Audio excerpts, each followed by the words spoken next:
Golden Internet's MegaMogwai here, and I got another episode of React Andy for you beautiful mofos today. And today we are going to be 12-year-old reacting to the new champion Rek'Sai, which was revealed today 59 minutes ago, because I thought this video would go up at 7 p.m. my time, not at 6 p.m. because I'm used to reacting to these videos at 7 p.m. but it turns out that daylight savings happened and the time changed, and I just did not remember it that way. I think the last reveals were also at 6, but I just kept remembering it at 7, and I am actually 1 hour late to the party. Nonetheless, I am ready to 12-year-old this bitch, as I'm really excited about Rek'Sai. First of all, because I got her name right in my pronunciation at first. You guys told me that. I'm very proud of that, especially considering I wasn't really sure about the spelling of her name to begin with. And considering my track record, I do feel like it is a commendable achievement. And second of all, I now know that it's a she. You know, Rek'Sai is a female, and I also was not aware of that, even though she's clearly a very beautiful, beautiful female. As we are gonna jump into this immediately, and just want to say that I'm very excited for this champion because I'm very intrigued more than anything, due to the fact that Lurker as a mechanic, I haven't really said in my videos, but I have mentioned on Twitter that it does feel a little bit underwhelming as a mechanic. We'll be going over Lurker and the other cards revealed these other days as well, everything in this video. But without further ado, let's take a look at Rek'Sai and let's see if she can bring up Lurker as an archetype in my eyes and actually empower it. So really curious about this. I don't know much. I'm just super excited to get back into the review. I want to get this all off my chest before I click on the video because, it's been a while, and I'm really excited that we get this review season going on again, and I can't wait. I can't wait for Echo as well. It's gonna be tight. So without further ado, I'm recording, right? Because I only get one shot at this. I don't want to butcher it. Okay. Let's I have the scenes as well. They should still be working for these dimensions. Beautiful. All right, here we go. Rek'Sai burrows beneath the sands. Whoa, stop. All right, 3 mana, 3/6. Whoa, that is way too high. That is what? Okay, this must come down with a downside. This is insane. When I lurk or attack, grant lurker allies everywhere +1 power. My mouse, or you can see my mouse, okay. When I lurk or attack, grant lurker allies everywhere +1. That's what lurk is, right? Why is it repeating? Round end, place me in, okay. Okay, that's a massive downside. That is a massive downside. That's like Katarina. That's basically Katarina. If you're attacking with this, but at the end of the round, it's returning to it, not at the top of your deck either. It's into your deck, which means any position. That's a huge downside, because if you just play this on curve, it is really not worth it. I mean, if you play this whenever, I level up when I attack with 10 or more power. There has to be some sort of like upside for this when it levels up. Because this is like playing a unit just to get an attack off with it and then losing it. That's a massive tempo loss. And no matter how big of a hit you're getting with it, like the health stat becomes irrelevant, really. Like, this is a really impressive stat line, but the health stat becomes irrelevant if the unit returns to the deck. Dude, this is a really bad effect. There has to be like some way to prevent this, right? Okay, let's keep seeing. This music is like, super, it's like Jaws, man. Okay, so here they explain the keyword lurk. I haven't talked about this in a video, like I've talked about this on Twitter with the reveals, but in case you don't know, lurk is the new mechanic. It says, when you attack while I'm on top of your deck, I lurk, granting lurker allies everywhere +1 power. Max once per round, which is kind of, it's pretty funny to me, considering Blade Dance was printed within the same set. But I'm not gonna go there, even though I already went. But yeah, max once per round. Hopefully other mechanics behave like that too. So this is a mechanic that's intended to work with predict. I haven't really talked about this in a video, so I guess I can dive a little bit more into this, pun intended.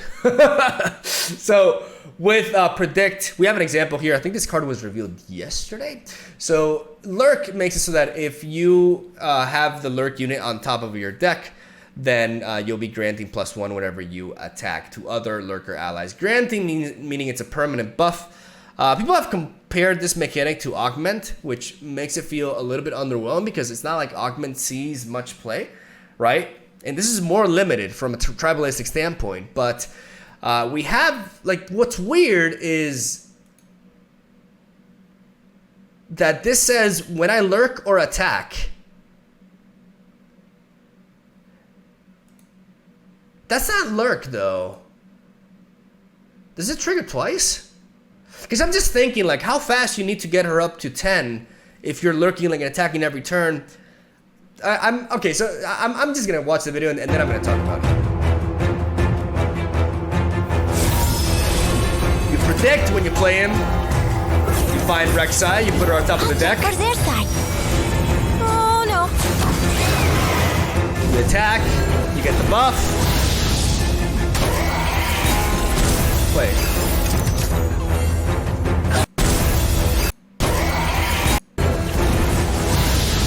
Wait, it happened twice. It happened twice. It happened twice. It happened. Oh, she triggers it twice. That's why the text is there. That's why it's like it's the lurk keyword plus the text. So she triggers it twice. I'll check for their side. Oh, which does speed it up quite a bit. Dude, the animation for that is sick.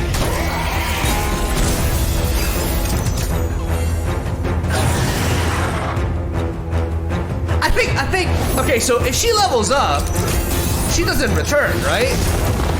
Thanks for looking out for us, Sypha. Well, someone has to. No? The queen. They're gonna get eaten!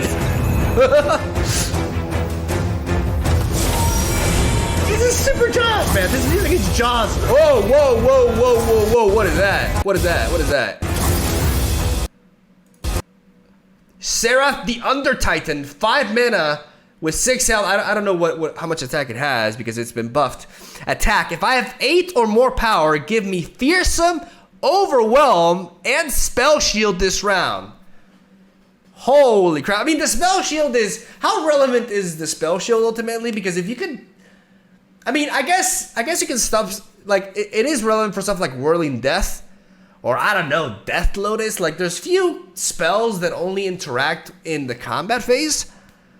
Because what I mean by this is that if you play this, because it has to attack to gain all these keywords, the Spell Shield is kind of redundant, right?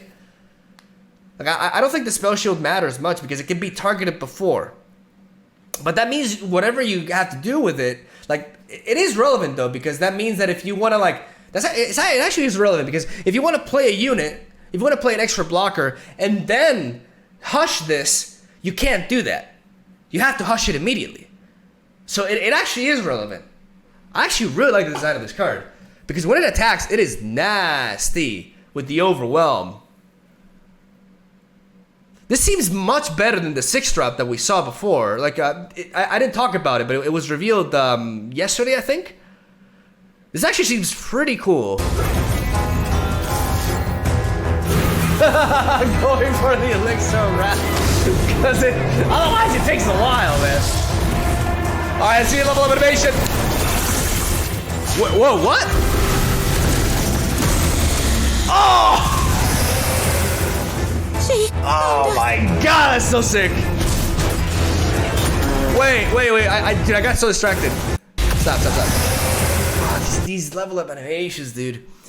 When I level up, create 3 oh, okay, so that's what happened. Like, she gives you 3 random lurkers in hand. When I lurk or attack, grant Lurker allies everywhere +1, so the same ability as before, but she doesn't return to the... Of course. So basically, you really need to level this up the turn you play it. Even though it's a 3-drop, you're very rarely gonna play this on curve, right? You're gonna have to wait a little bit more, which makes sense because of his crazy stat lines. You also have to play this with... I mean, You can play Shape Stone if you want to stick to Shurima and Bilgewater, but that means you have to play some sort of landmarks to enable it. Like, you need to play some buffers. Like, otherwise, if you have no combat tricks that can buff this thing's attack significantly, it can be hard to level her up, right? It's very hard to evaluate just how efficient this is gonna be without trying it out.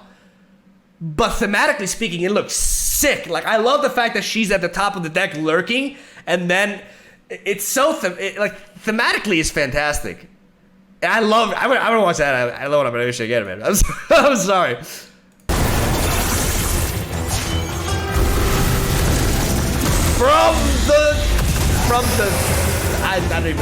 From the abyss. That's so sick. Okay, this archetype is much cooler than I expected it to be. It's a titan. It's a titan. Oh man, the art is also like.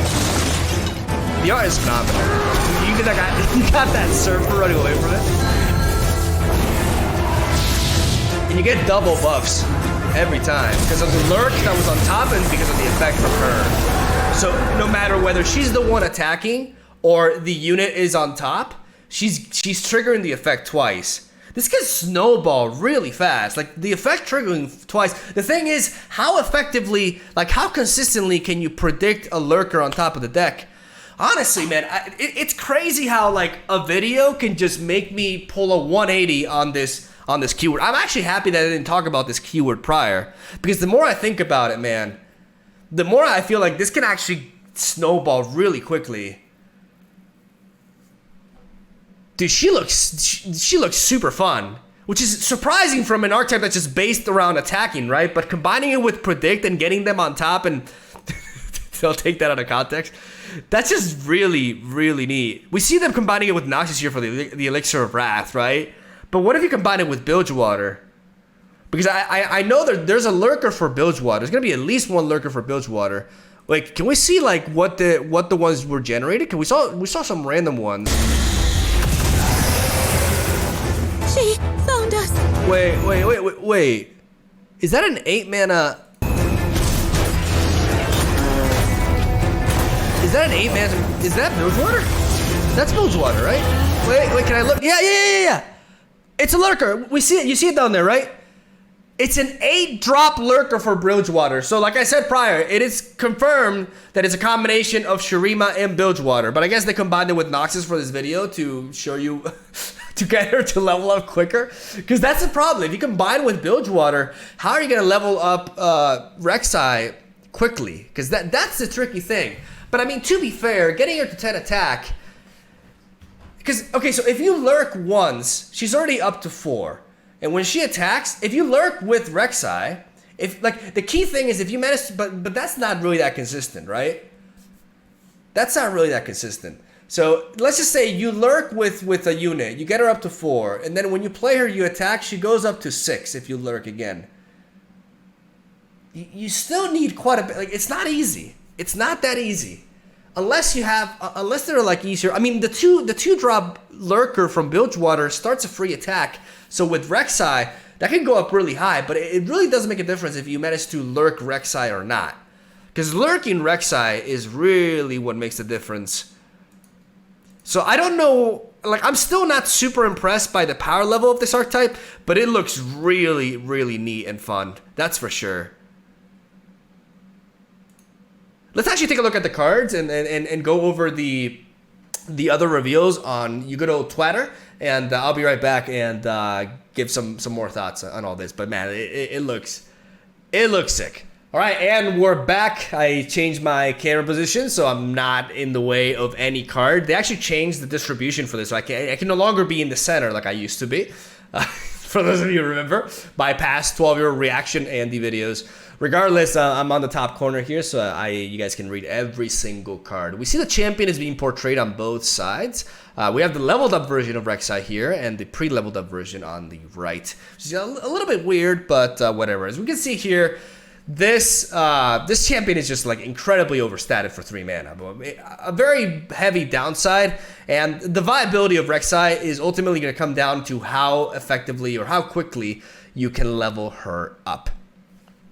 So the cool thing is that she generates you value when she levels up, so it's a big payoff in case you have to play her earlier and you are losing a little bit of tempo because of that. Because sometimes you do play her on curve and then you sacrifice that tempo, but for the sake of boosting your Lurk attackers anyways, right? Because whether you are, when you attack, whether there's a Lurker on top of your deck or not, you're still going to be granting Lurker allies +1. So I like the thematic, like even though recalling effects are very bad, from a thematic standpoint, I really like it because she's like, before she's leveled up, she's like attacking, and then she's going back to her hideout, you know? And then she's attacking again, and she's going back. So it really is, it really is fitting for what the character is doing, right? I really like that quite a bit. We see her signature spell, which we did not see in the video, is Rek'Sai's Call of the Pack, or I can't even read. Call of the Pack, which is a 2-mana burst speed spell that says to play, put a card from hand on top of your deck. To create 2 random Lurkers in followers in hand. This spell is really, really neat for 2 reasons. First of all, it's Lurker itself, which means that if you attack and Call the Pack is at the top of your deck, it counts as if it was a unit with Lurk, because it has the Lurk keyword too, which is really important because it enhances your chances of being able to trigger the effect. And reason number 2 is what it says in the text right here. Top of your deck. You can use this on your Rek'Sai before an attack and then trigger the lurking effect twice while it's still generating 2 random Lurkers as well. So it's really, really neat in that sense because you can trigger that and it just gives the card quite a bit of flexibility because it's also kind of like a draw effect in a way.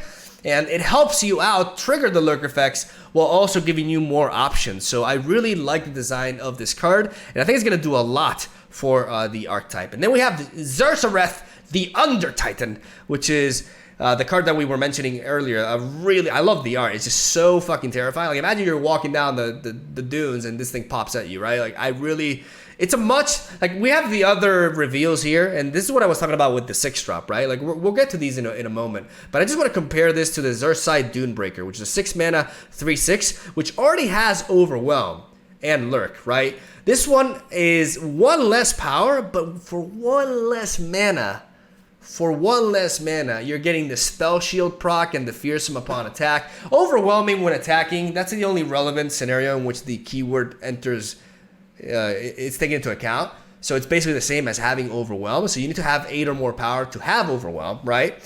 But on top of that, you get the Fearsome and the Spell Shield keywords, which make it so that your opponent can play a unit and then hush it, for example, like I mentioned prior. So I believe Under Titan is significantly better. Like you are going to be playing this card, and you're very unlikely going to be playing the Xerxa'reth Dunebreaker because it's a little bit too expensive and slow.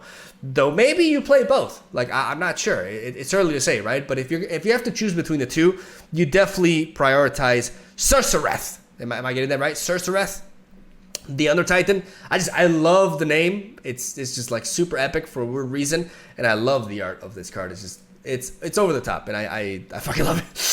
We have the other reveals from these past 2 days. I'm going to be going over both of them, as you guys can see. Let's start off with, I'm actually going to go the other way around, right? Like, I even have, like, the Lurk keyword here, in case some of you forgot about it. Because it's not like it's not the easiest keyword to, understand at first. It's a little bit convoluted when you're reading it.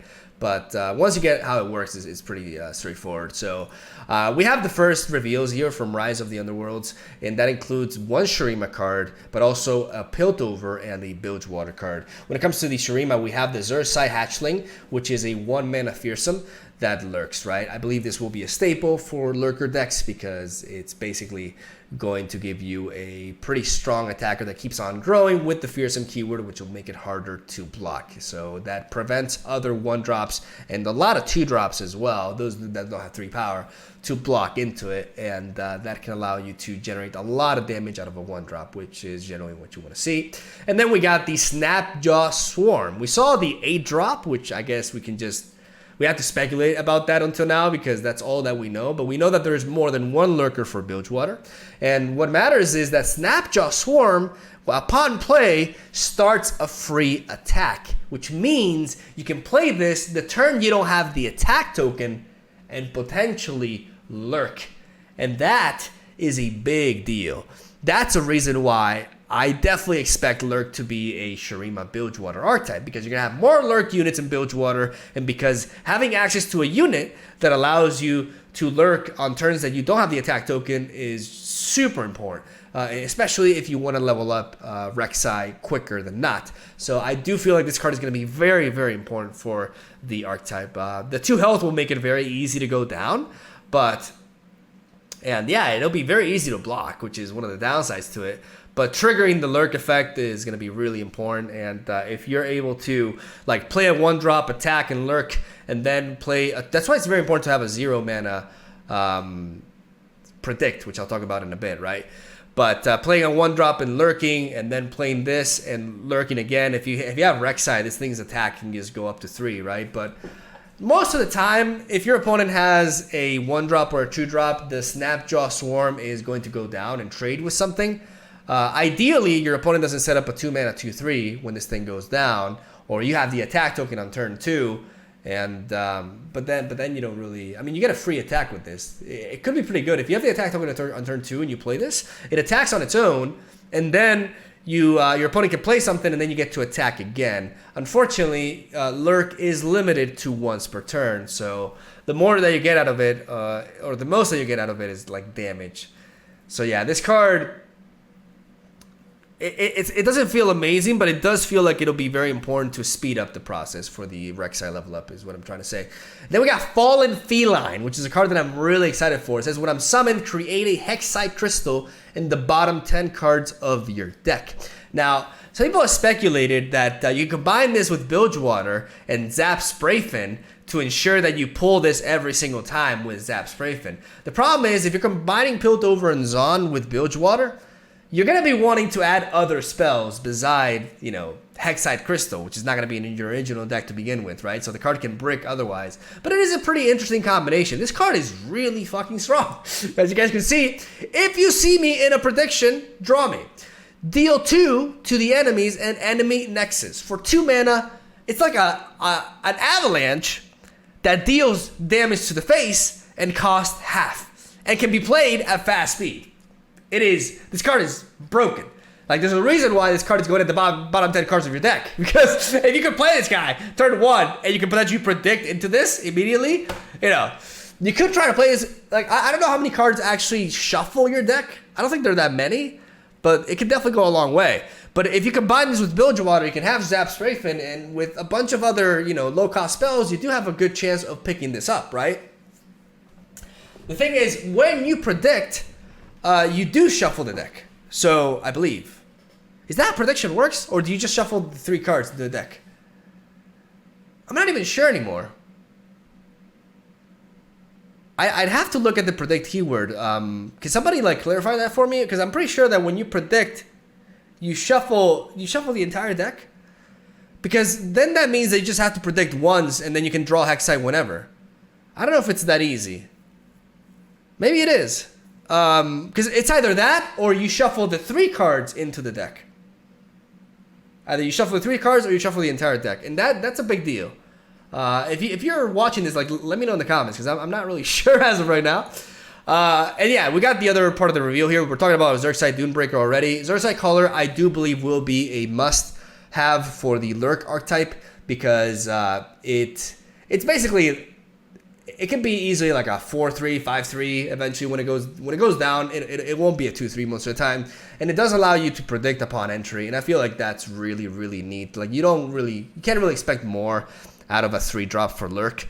And I do feel like you will be playing this. And Feral Prescience is really important, because it being 0 mana, the reason we mentioned it prior, we can play Xerxa'reth Hatchling, and you can use the Feral Prescience immediately. upon attack, which can allow you to get the Lurk effect going off, and I feel like that's a big deal. Obviously, you're going down in card advantage, but it is enabling you for some strong tempo, and I feel like this card not only is going to be pretty good for Lurk, but I think it's also going to have potential for other decks that utilize the predict mechanic, you know, because there are other options. Like we've already seen Fallen Feline. Maybe Echo has some synergy with predict as well. Maybe this is finally the batch of the expansion in which predict becomes a thing. But I feel like whenever I say that, I jinx it. So I'm not going to say it anymore. I'm going to shut up.